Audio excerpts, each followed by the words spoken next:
Can you guys hear when my Teams chat comes up? Yes. I might have to mute that. Yes. Oops.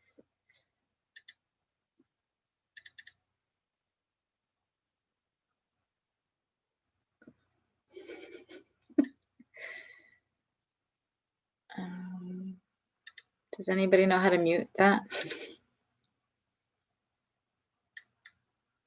Oh, you put yourself on Do Not Disturb? And where is it? Like where the green arrow is?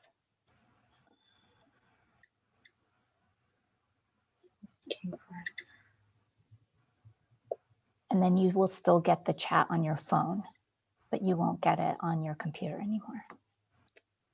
There might be a way to turn off the sound. I don't know.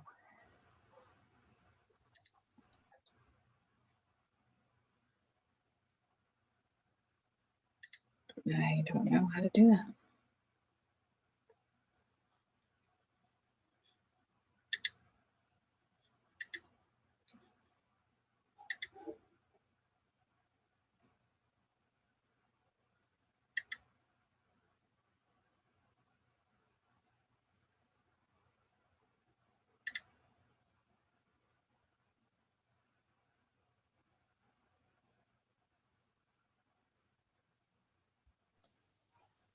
Yvonne, do you want to go ahead and put this in show mode?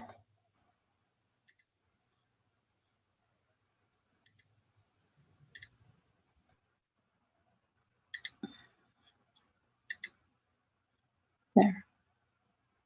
Thank you.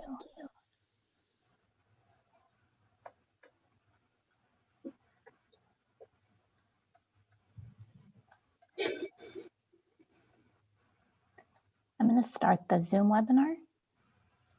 Okay.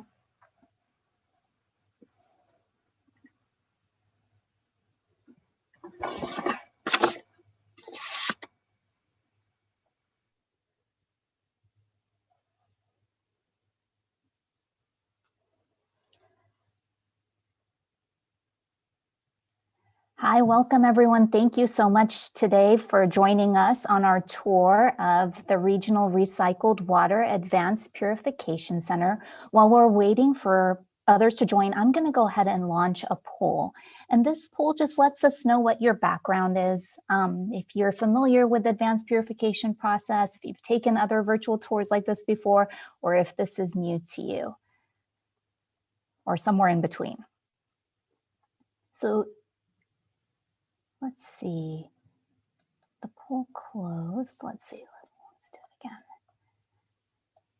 So if you could take the next few seconds to go ahead and put in the response that best fits your background knowledge.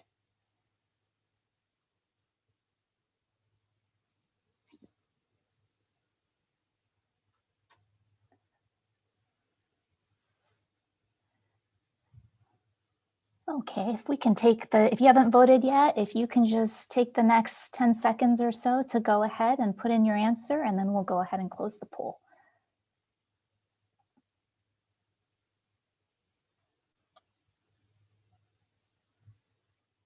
Okay, I'm going to close the poll here and share results. And it looks like we've got a little bit of everyone online here today. And so that is fine. Our tour is designed for a beginning audience, so someone that doesn't have a lot of background information, but there will be an opportunity at the end to ask any question that you may have. So feel free if you would like more information about our program or our facility, and we're happy to answer those questions. Or if we don't have the answer, get back to you with an answer. So with that, let's go ahead and begin our tour. Yvonne, if we could advance to the next slide.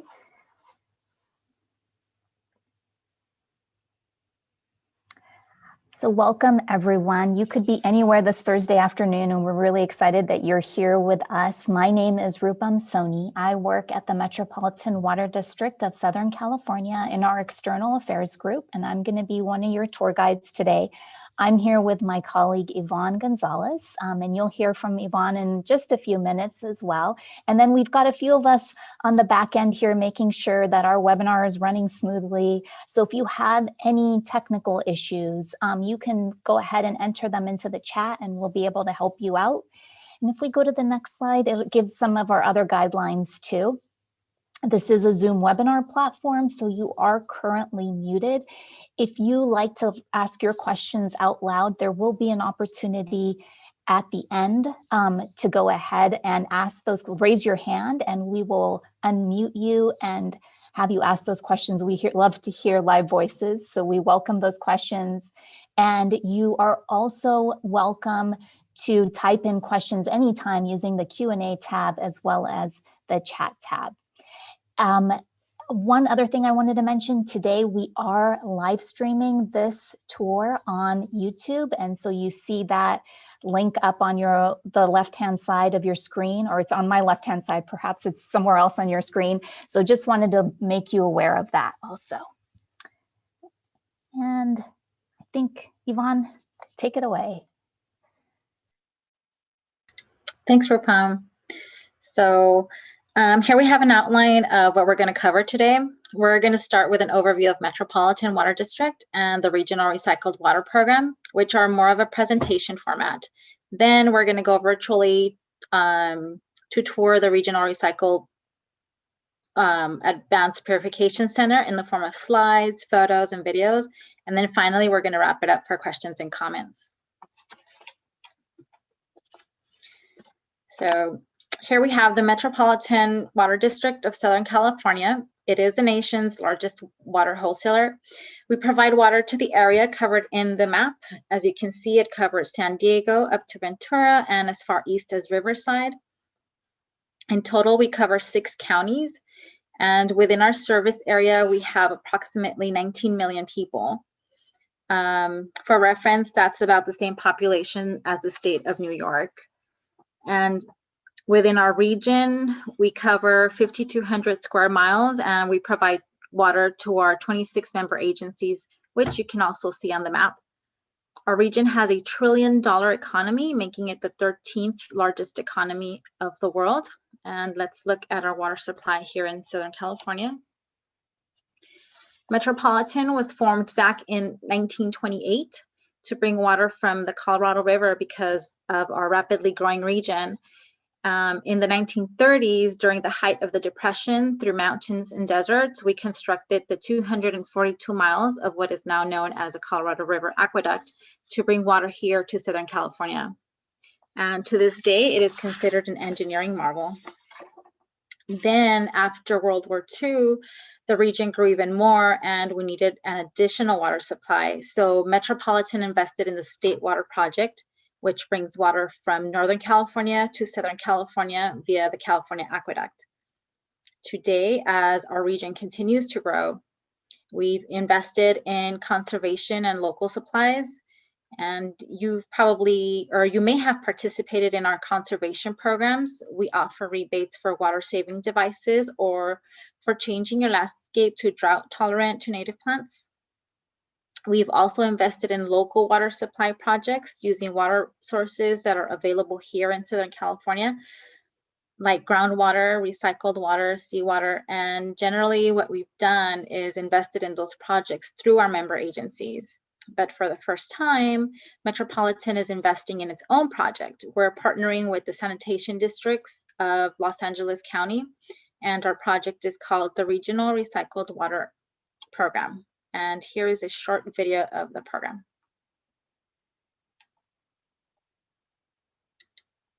Planning for future water supplies in sunny and vibrant Southern California requires thinking big. With droughts and the effects of climate change, we need new sustainable water sources that are available to us rain or shine. A solution? Recycled water. While the Southland is already a leader in using recycled water, there is more that can be done. A good example is the Sanitation District's Joint Water Pollution Control Plant in Carson.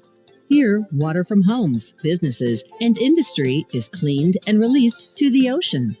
But now, there's a plan to put this water to better use, purifying it so it can be used again. The plan is a partnership between the Metropolitan Water District of Southern California and the sanitation districts of Los Angeles County to create a new regional recycled water program. Big agencies, big thinking. Planning for future. So as the video mentioned, we are all consumers of water in our homes, businesses, industries, and that water is called wastewater, and it flows to a wastewater treatment facility. In Los Angeles County, most of that water goes to the sanitation district's joint water pollution control plant, and this is where it gets cleaned and it goes out into the ocean. So our program would take that clean water and send it to an advanced water treatment facility where it would be further purified. And then that purified water could be used to replenish basins and underground water.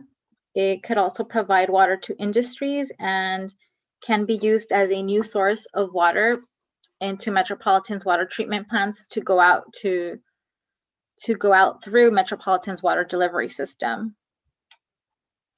So let's look at this in terms of numbers. The program could provide 150 million gallons per day, or 168,000 acre feet of water per year.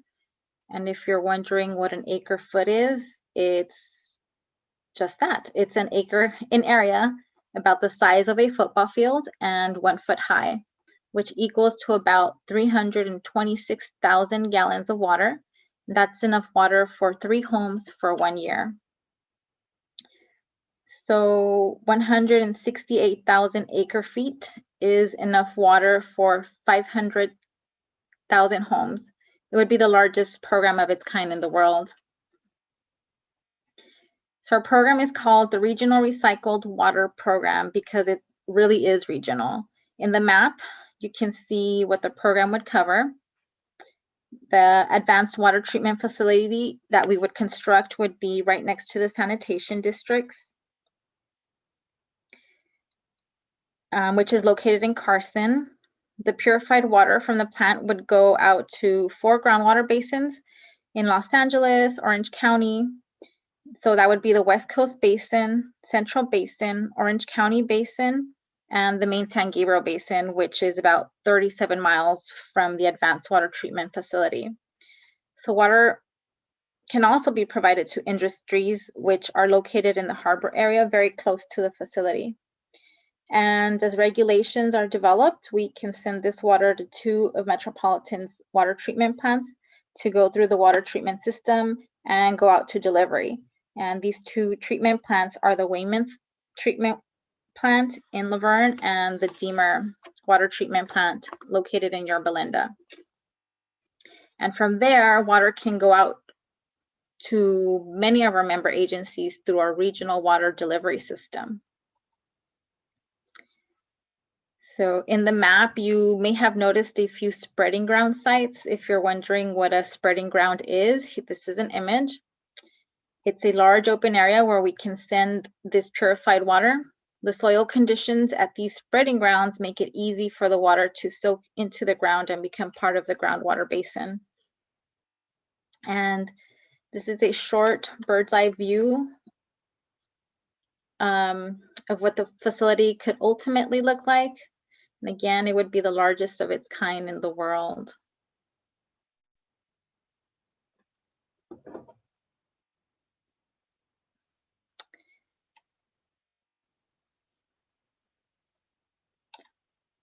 And so before I hand it over to Rupam, I want to emphasize the 3 uses of the purified water for this program.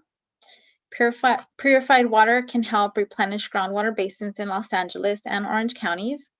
In Southern California, we rely heavily on our groundwater basins. They provide us with about 30% of our water supplies, and there's really an opportunity to refill them, and this program would help do that. We would also provide water to industries, and these are industries that use a lot of water in their industrial processes. And again, this can be a new source of water into Metropolitan's water treatment plants. There are regulations for that are still expected to come out in 2023, and that would allow us to send water to these treatment plants that will mix in water from the Colorado River, Northern California, and then go through our water treatment process and go out through our delivery system to many of our member agencies. So with that, I hand it over to Rupam. Great, thank you, Yvonne. So I'm going to pull up my slides here.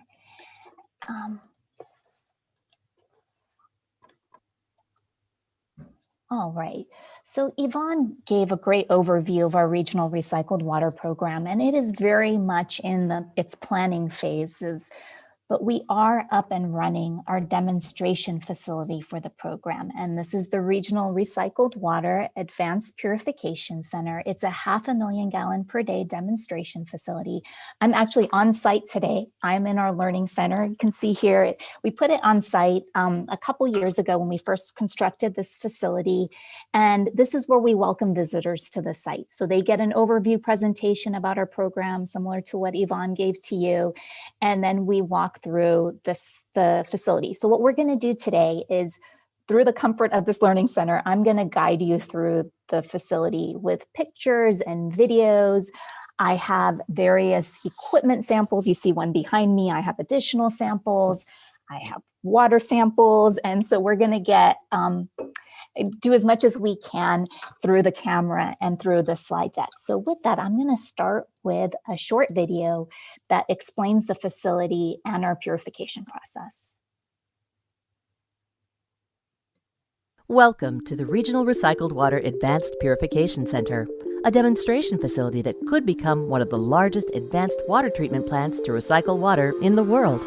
Located on the campus of the Los Angeles County Sanitation District's Joint Water Pollution Control Plant in Carson, the site features a learning center, operations trailer, and the demonstration plant, which is testing a 3-step purification process using proven technology. Step 1. Membrane bioreactors. Helpful microorganisms remove ammonia and other forms of nitrogen, while membranes filter any remaining particles. Step 2. Reverse osmosis. The core of the purification process, water is pushed through membranes to remove over 99% of all impurities. Step 3. Ultraviolet light and advanced oxidation. Water passes through ultraviolet light charged with a powerful oxidant to destroy any remaining viruses and trace chemical compounds. The end result is purified water that is safe to use. Recycled, purified, reliable, a new source of high-quality water for Southern California.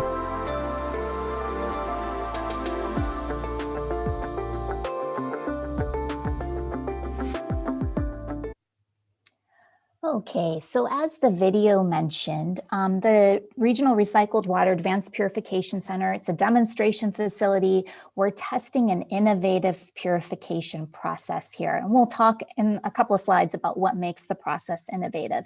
But because it's innovative, one of the things that we need to do is get regulatory approval of the process. And that involves a lot of testing, and that's water quality testing. We'll talk a little bit more about that too in a few minutes.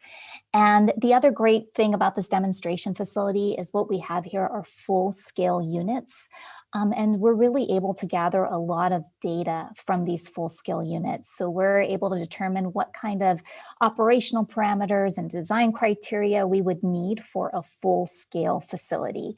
And and my favorite reason for having this facility is to use it to do public outreach. So our tour program was very active pre-COVID. Now we've moved to the virtual platform, but I'm hoping sometime in 2021, we'll be back and doing tours in person again. And we invite you to come back here and into this learning center, and we can walk you through this site.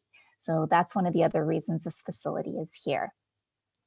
As you also saw in the video, we feature a 3-step purification process here.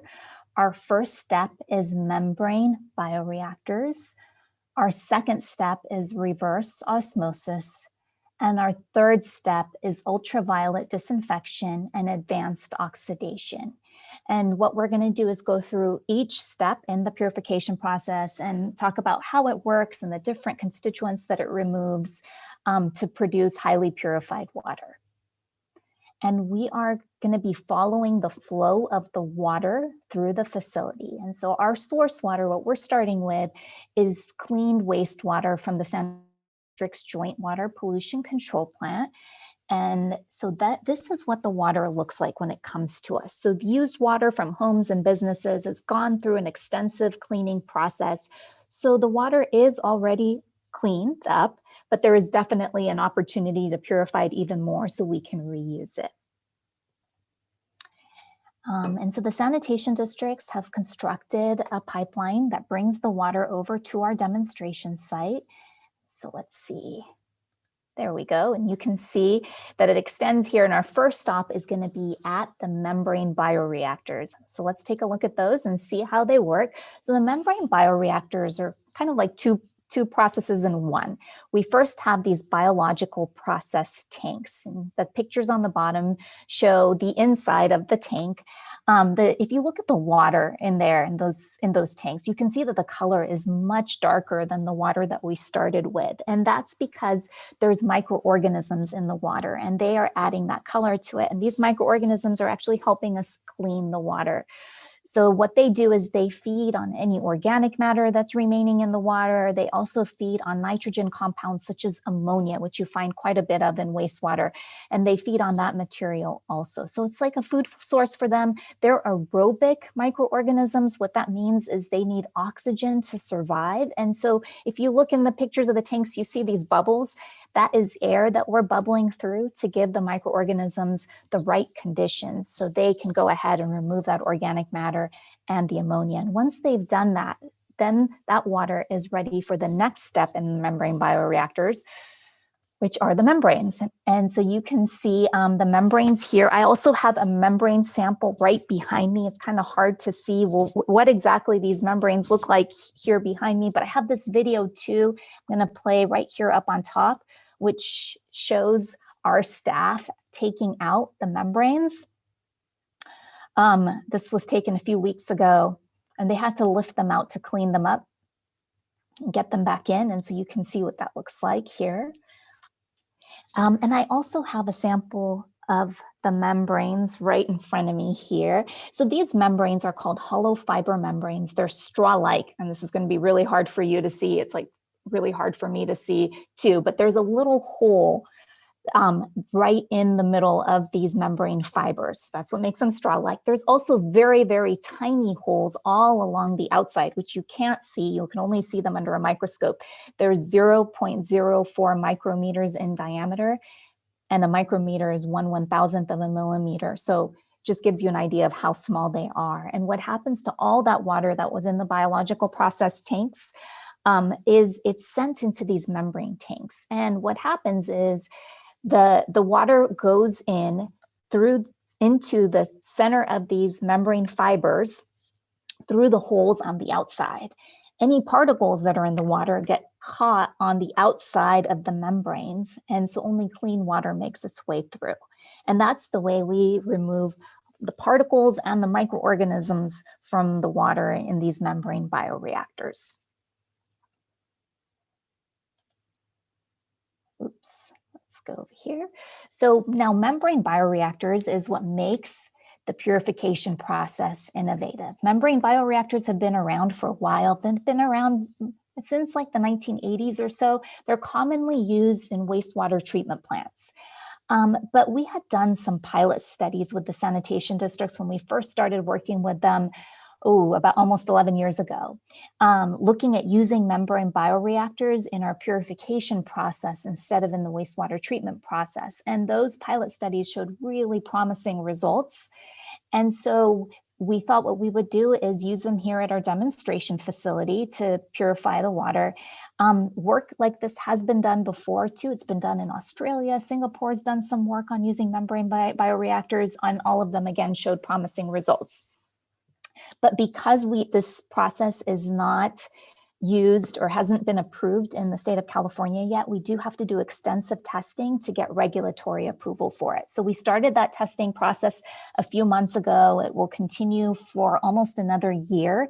And our site is just brimming with activity. We have people collecting samples and testing them. We also have online equipment, just making sure the membrane bioreactors are effective in removing all kinds of materials from the water, but especially microorganisms, things like Giardia and Cryptosporidium, microorganisms that can, cause public health issues. And so once we collect all of our data and we show that the process works, we will get approval from regulators in the state of California. And then membrane bioreactors can be used in any advanced water treatment process. And the data can be applied all over the globe. So a lot of people are watching what we're doing here and hoping that they can use some of the data and the information and the research in their facilities as well. And the thing about why are we using membrane bioreactors and not something else is it's really, the process is a twofer. It removes those nitrogen compounds. It also removes particles down to microscopic level. And so because it's able to remove both of those things, it helps increase efficiencies and save costs.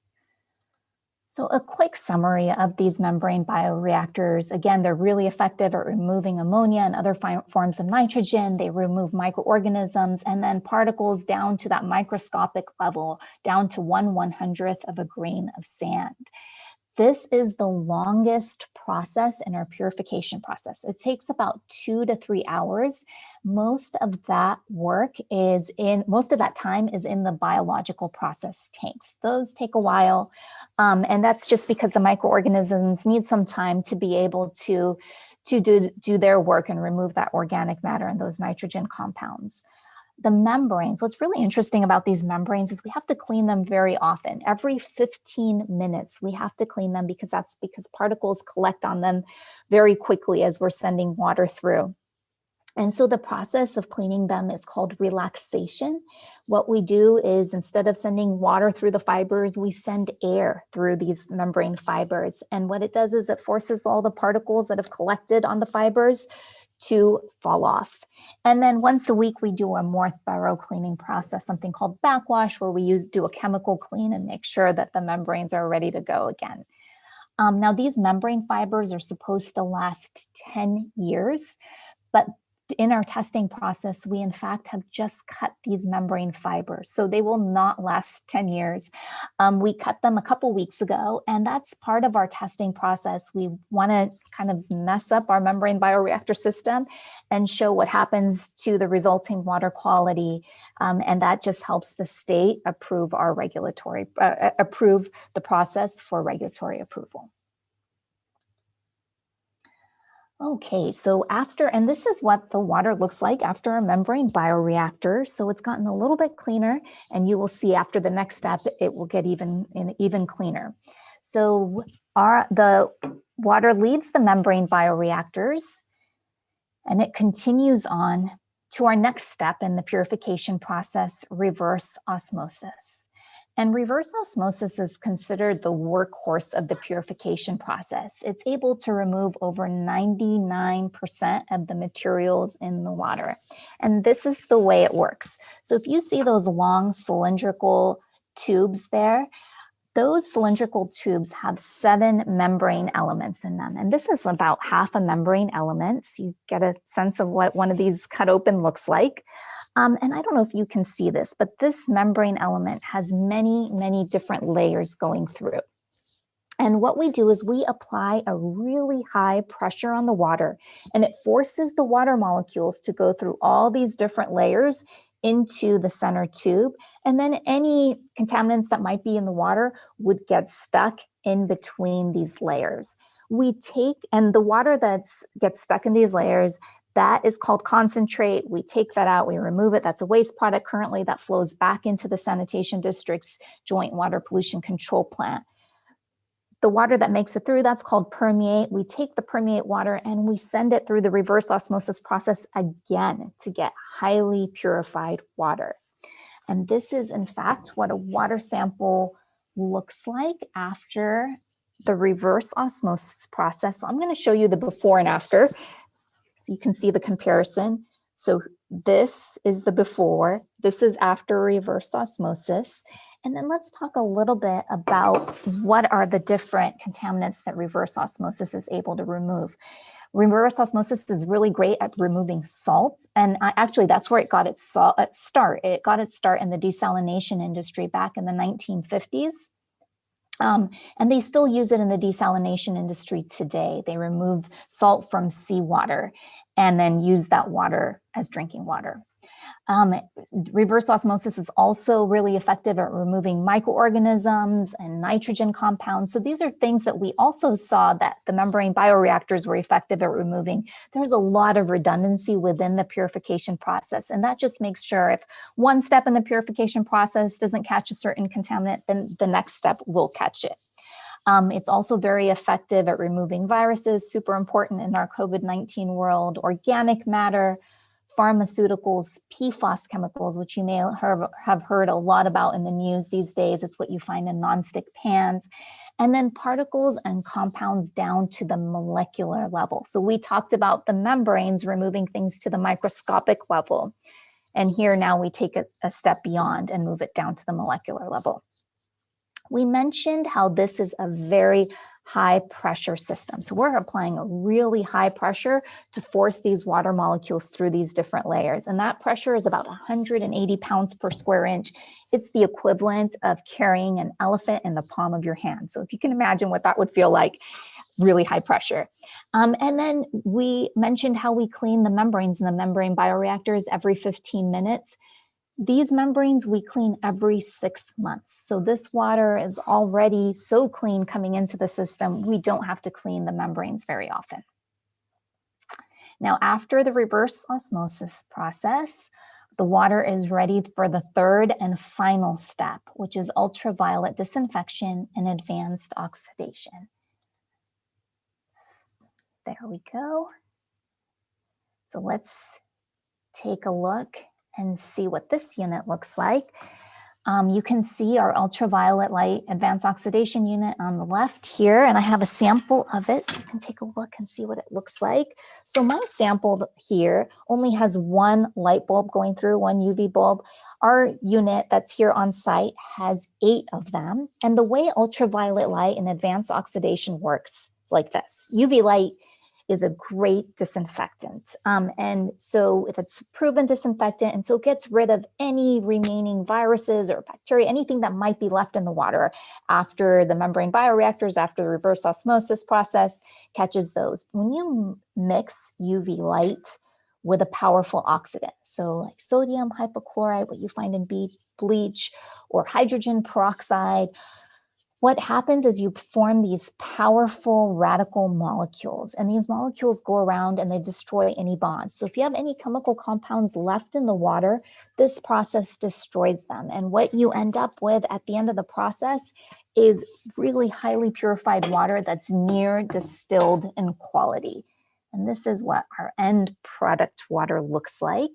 And let's talk about what the ultraviolet light advanced oxidation process removes. So as we mentioned, it removes viruses and microorganisms and trace levels of any organics and chemicals that might be in the water. This is a very quick process. It only takes on the order, it's like 45 seconds or so.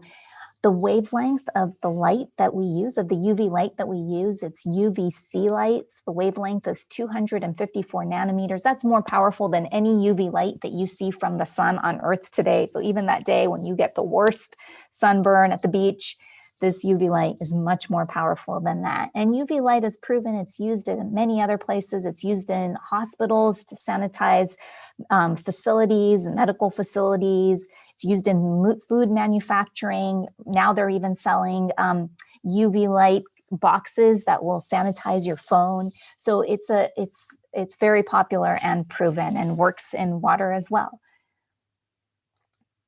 Well, that ends our purification process. I want to just show you again the beginning and end of the water, what it looks like, the difference. So again, this is what we started with, our source water, our treated wastewater. This is what we end with, our highly purified water that's nearly distilled in quality. We would actually, right now, this water, because we're a test facility, all of this water goes back to the Sanitation District's Joint Water Pollution Control Plant to go through the wastewater treatment process again. However, when we have a full-scale facility and we needed to put this water into a pipeline, we would actually have to add minerals back into the water. That's how pure it is, to send that water into a pipeline. Otherwise, the pipe materials would leach into the water.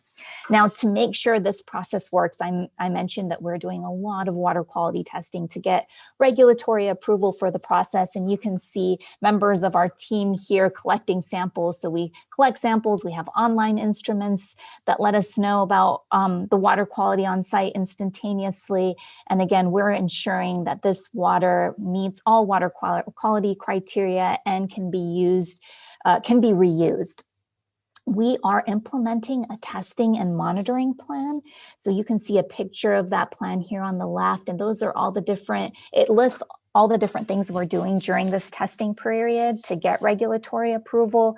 And you can see there's hundreds of different constituents that we're testing for, everything from pH to chemical compounds with 40 consonants in their name. That might be a slight exaggeration, but you know what I mean. So all kinds of things at trace levels that we're testing for to just determine the effectiveness of this process.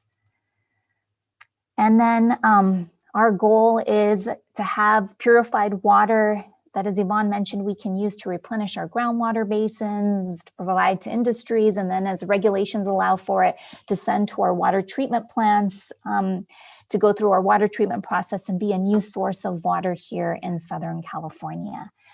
I want to end with some exciting next steps that are coming for this facility and this program. Last month, our board voted to move forward with the next phase of our program, which is the environmental planning phase. This is going to be a 3-year effort, so we're really excited about getting going on that. This is the first time Metropolitan Water District is pursuing our own in-region water supply, a local water supply, and so it's a really big and exciting milestone for us. A couple of other things that our board approved too is we have an independent scientific advisory panel for the research we're doing here at the demonstration facility. And so we're going to continue to have additional support from them for the work that we're doing. And then the sanitation districts, who have been a great project partner for us, are also contributing to more roles and responsibilities and funding for our program as we move forward. And we have a board meeting next week, which is also another huge decision our board will be taking. The Southern Nevada Water Authority, we currently have a letter of intent with them. They want to partner with us on the program, and what our board will consider is they've offered to help fund some of our environmental work to see if we can partner up on this program. And perhaps we've been working with Southern Nevada for many, many, many years on Colorado River water issues. And so perhaps there's an opportunity to do some sort of an exchange or just conserve some of the water on the Colorado River through support of this program. So really big, exciting steps for us. People always ask us the cost of this program. So I have the program costs here. The total capital cost is $3.4 billion. Our annual operating and maintenance cost is expected to be $129 million. And that translates to a unit cost of $1,800 per acre foot. And that is about what local water supplies cost. It's within the range. And this cost right now does not include any funding that we would get for the program. So we're expecting to get grants. We already have grants for a demonstration facility that we've received. We expect to get grants for our program. Nor does it include any of the funding that's coming from the sanitation districts or could potentially come from Southern Nevada Water Authority. So those have not been worked into these numbers. And then an overview of our program schedule and where we're going. So I mentioned our board action and environmental planning is expected to be a 2 to 3 year effort. And once that's done, our board will have an opportunity to decide if they want to move forward with design and construction of our full-scale facility and our pipeline and our full program. And that would be an additional 8 years, and we would expect startup and operations to be in 2032. So a ways away, but a lot of work to go into a good program like this. Well, thank you all for staying with us, and we're happy to answer any questions right now. So let's see, Yvonne, are there any questions in the chat? I don't see any questions on the chat. Rupam, there is a question on YouTube. Oh, thanks, Monica. Sure. So the first question is, does the bleach get into the environment? No, so it's technically not bleach. It's almost like it's the same chemicals you find in bleach, but it's at a higher concentration. It doesn't get into the environment because everything is stored on site here. It's in these containment tanks that have several different systems and layers to make sure that everything is safe and monitored accurately. And we use it just in the water, in the advanced, ultraviolet light advanced oxidation process to help that process along. And then that's it. That's how it's used. So we take a lot of extra precautions to make sure that it's only used the way it's supposed to be used. We have a question asking if we conduct tours for schools. We do. That's a great question. And the great question about the bleach as well. We do conduct tours for schools. Right now we're doing virtual tours, and it's the program is called Water Journeys, and it's an introduction to water in Southern California. It includes a virtual tour of this facility as well. And if you are interested, you can find information on our website. If you we'll have a tab up for our website in a couple of slides. We'll share the website information, but you can fill out a form if you're interested in a tour, or our email information is there, and we can get you in touch with our education unit who puts on those programs. And when we do them in person, we even have a bus reimbursement program. So it's really great. The other thing that we're doing was we're planning on doing tours in Spanish coming up in early 2021. So stay tuned for information about those. Can you still hear me, Rupam? I can. Okay. Can you hear me? I'm having trouble. I can, but I'm having trouble seeing the screen. So I don't see any other questions on our chat. We did have a couple, and Yvonne, sorry if you if you lost them. Spreck Rosencrantz asked about has the board approved funding? He also wanted to know if this PowerPoint is available. Yeah, great question. The board has approved funding for environmental planning, and that's it to date. So that's the phase that we're working in right now. And the PowerPoint, I can send you a copy if you want to email me. We'll have our email information up on the next slide after this one. You are welcome to email me. And I think my email was the one that went to everyone who signed up for the tour as well too. So feel free to email me, and I'm happy to send you a copy of the presentation. Are there any other questions out there? I do not see any other questions. Earlier, Rod Lamont just mentioned that besides seawater, we do have some inland desalters that also clean brackish water. So it wasn't really a question, just making sure we were aware. Great, thank you for adding that comment in. There's one more, Rupam. Oh, thank you, Monica. This is on YouTube. The original Metropolitan Act required a buy-in from non-members because they didn't pay the original bonds for the construction of Metropolitan's facilities. And then the question is, seems like Nevada is getting a freebie. I don't know if you want to address that. Yeah, at this point we have so I want to be clear, the information about Southern Nevada Water Authority, their letter of intent with us currently is on our website. If you are interested in reading it and learning more about what what the opportunity is there. And then, at this point, we don't have anything beyond that yet. And it is something definitely that our board is considering and is doing a lot of research on before making this decision. So you are welcome to join in on our board meetings. They're all live streamed, and you can find the information on our website. It's going to be in our Water Planning and Stewardship Committee if you are interested in hearing the discussion amongst our board members to decide. And if you have any other questions, you are always welcome to email me if you want to go into more detail about the information with Southern Nevada. Spreck Rosencrantz had another question. He wanted to know how this project compares to Orange County or San Diego's Pure Water program. Yeah, those are two great projects. Orange County Water District has their groundwater replenishment system. It purifies water similar to this, purifies water from Orange County Sanitation District's wastewater treatment plant, and then uses that water to replenish the groundwater basins in Orange County. This program is very similar to that. The only difference in our purification process is Orange County just uses membranes is their first step, and then we have the membrane bioreactors, and that just has to do with our source water from the sanitation districts and handling the nitrogen, the extra nitrogen that's in our source water, but very similar programs. They currently are, I think, expanding their program to 130 million gallons per day, and ours, we're looking at 150 million gallons per day, so very similar in size as well. The San Diego program is in construction and expected to go online soon. That program will purify water. They're going to purify water and then use that water and add it to a reservoir.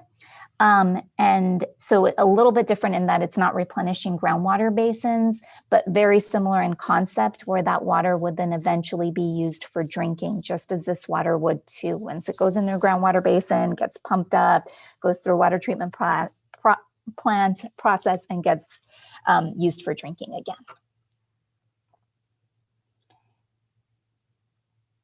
Great questions, everyone. Are there any others in the chat or on YouTube? I do not have any other questions. Monica, anything else from you? That is it. Okay, great. Well, thank you all so much for joining us. And I think we've got one more slide here with our contact information. So if you do have any questions, you are welcome to reach out to Yvonne or to me anytime. Our email information is going to be up here in just a second. If you by any chance lose that contact information, no worries. If you go to our website here, mwdh2o.com/RRWP, the email address there, it's rrwp@mwdh2o.com. That is that will reach us as well. So we were able to reach you anyway. And then this is Yvonne's email. This is me. Again, thank you so much for joining us and for being such an engaged audience, for all your great questions. We really appreciate it. Those of you on YouTube, thank you. This was the first time we did this. We really appreciate you joining us online. Thanks, everyone. Have a great